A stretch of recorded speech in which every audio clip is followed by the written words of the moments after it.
Hello and welcome to Leon's RC Hobbies. Bit more of an update on the Tamiya today. As you can see, the outside it's almost complete. It is complete. Just need a couple more stickers I'm looking for, but basically that is it. The wheels are now done. Tyre stickers are on. I'm just waiting for a pinion to turn up and a new Fly Sky controller, just a small 2-channel one. It's only 20 quid. I only needed something cheap for this because I don't expect to be going really far distances with this. Some nice short runs. Do a review on that when it comes. But what came today is my shocks. These are I've bought a set of these before, blue ones. They're on my TT02. I filled them up with oil, and because they're cheap, as you know, they leaked. But I did solve the leak problem quite easily, and I'm going to show you with these. But let's get them open, and I'm going to show you. These were £8 a piece. It cost me 16 quid for a set. They had no yellow. Closest I got was orange, which I thought I'll do for this perfectly fine. But let's get them open. Let me bring this down just a little bit more. There we go. Let's get these open and have a look. The springs themselves as well, they're very stiff springs. I won't be keeping the springs on these. I'll be using the springs that are actually on the truck. Here we go. They're very, very stiff springs, but like I say, changing them. So I'm going to show you how to stop these from leaking.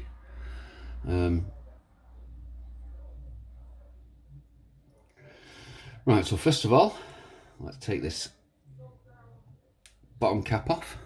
As you can see, there we go. Let's take the spring off because we won't be using that.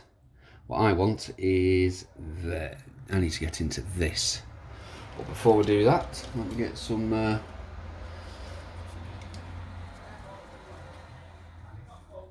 piece of tissue. The reason I'm using a piece of tissue is to put in between my pliers so I don't damage the bar. Don't want to scratch it, or I don't want to put any grooves in it. Worst thing you can do, because then it will leak. So give me 1 second.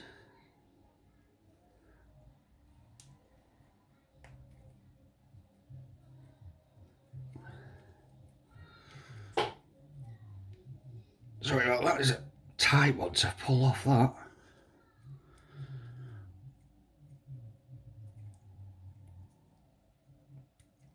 Oh. There we go. Right, we've got this off. And what we're going to do is we're going to undo this bit. Now this is the bit it leaks from. And I've noticed that, see this O-ring? There's 2 O-rings, and they are pretty slack on this bar, and this is where they leak from. So what I do is I bought, I'll show you the size, 3mm by 2mm.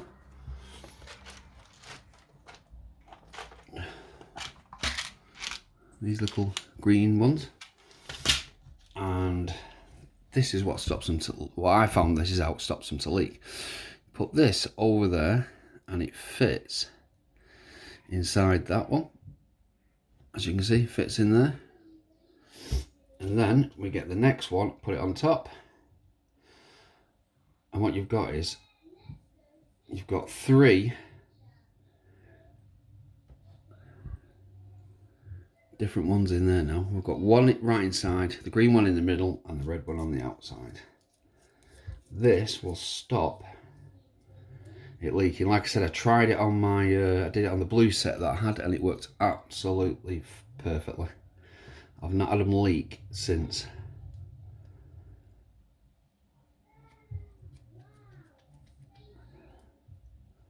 So that one's on nice and tight. Double check. I don't want to Let's put this back on. Just winding this on.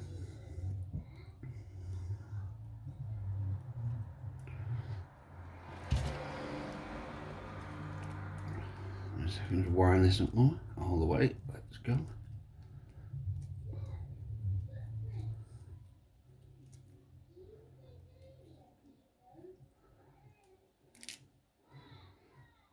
So there we go, we're on. And then we're going to remove the top.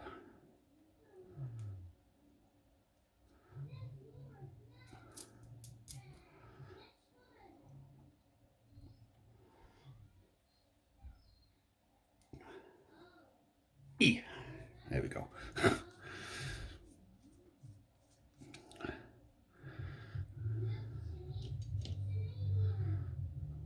Well, there's actually a little bit of oil in there. You can see that there's a little bit of oil that's coming out. It's a tiny bit, pointless. I've got this 450 CT CST pure silicone oil, 450. What we'll do is push it down and then we're going to fill it, not right to the top.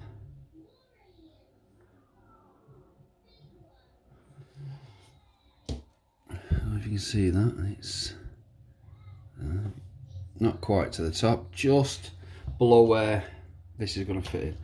But what I find is, if you push it straight up, it causes nothing but bubbles, and I tend to twist and push up gently until I reach the top. As I twist it, you can't really see in there, I do apologise.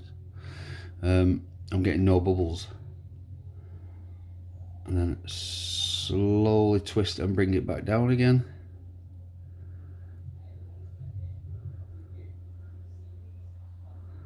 And then we're at the very bottom. Give it a little tap. A lot of people leave these for let all the air get in, but at the moment I think we're okay in the air. I'm just looking how deep that is. That is almost as deep as that. So it's a possibility we don't need to add any more. But let's check. Find out on the overflow. We're on. Let's push in.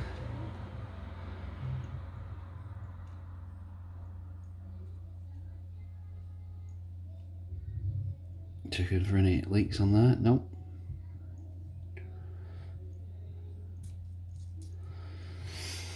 Then I'm going to re-undo this.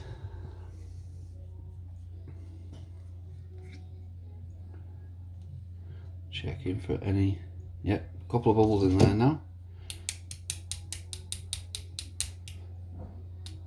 And a little drop in again. Now what I'll do with these is, I won't fasten them back up. I'm going to place them in a vise and hold them all and then leave them like this for half an hour or so. Let any air come to the top. And then I can put the plunger in.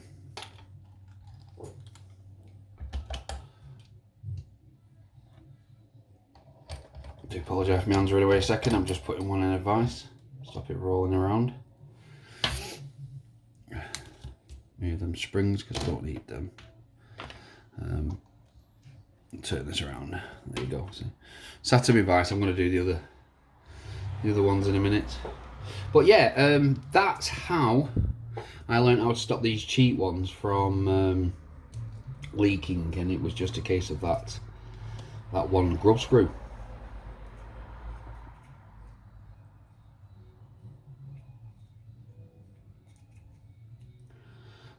It just needed, not grub screw, sorry, I meant the finger, the O-ring.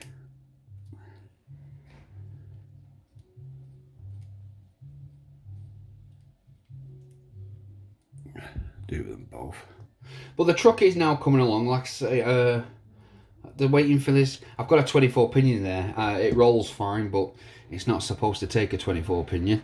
It's supposed to take a 23 at the max, so I don't fancy running it on it until I actually get the proper 23. Once I get the 23, then we're ready to take it out for a run.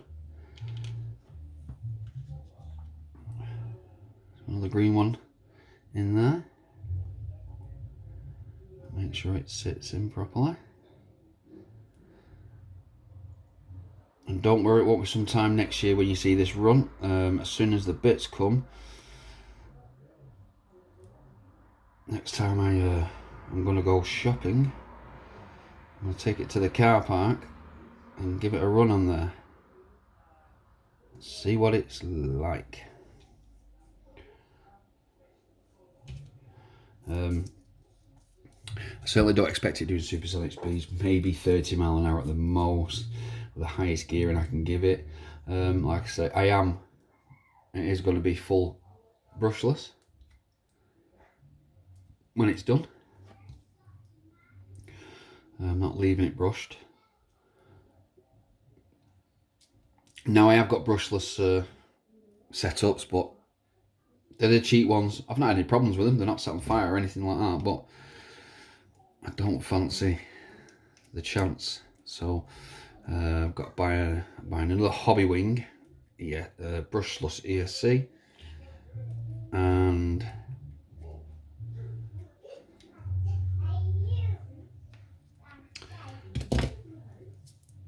another motor. Don't know what motor yet I'm going for.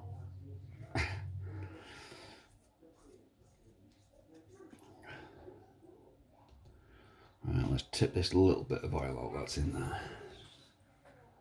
It's unnecessary.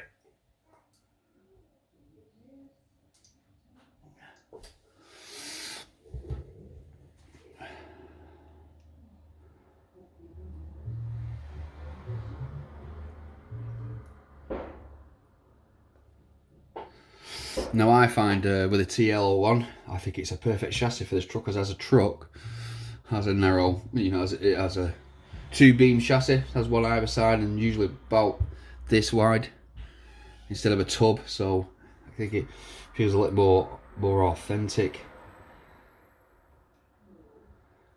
To be honest, I wouldn't want to do some massive speed run with this, because I don't trust it ever not crashing.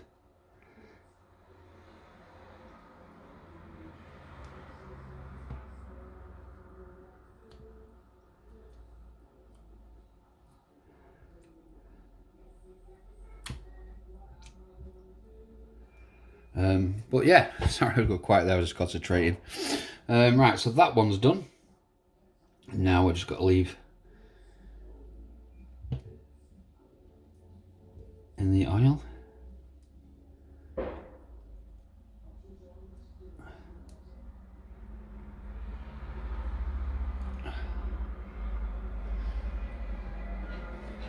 I'll put this one in here as well.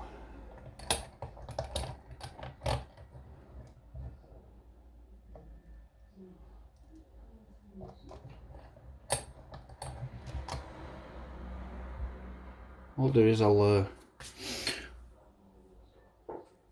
come back to doing the rest of the video. Well, not the rest of the video, sorry, this will be for the video. It was just a quick show you on the shocks. Once they're all settled in a bit, we'll get them on the truck, and like I say, I'm just waiting for that pinion, and then once we've got the controller and that, we can have another go, get it going. But just a short video this time, but yeah, it was just more of an update on what was going on with it. Well, thank you very much for watching. Please subscribe, and bye. Don't forget to like.